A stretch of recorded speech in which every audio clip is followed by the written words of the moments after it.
Panahon na ng pagbabago, dahil sa ito ay kinakailangan tayo na magtulong-tulong na maunlarin ang mahal nating bayan.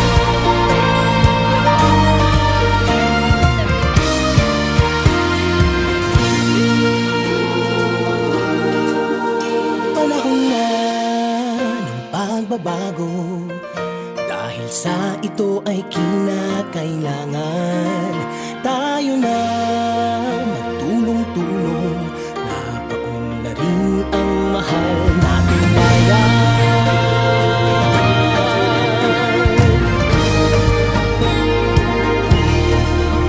Panahon na ng pagbabago at iayos ang mga dapat ayusin.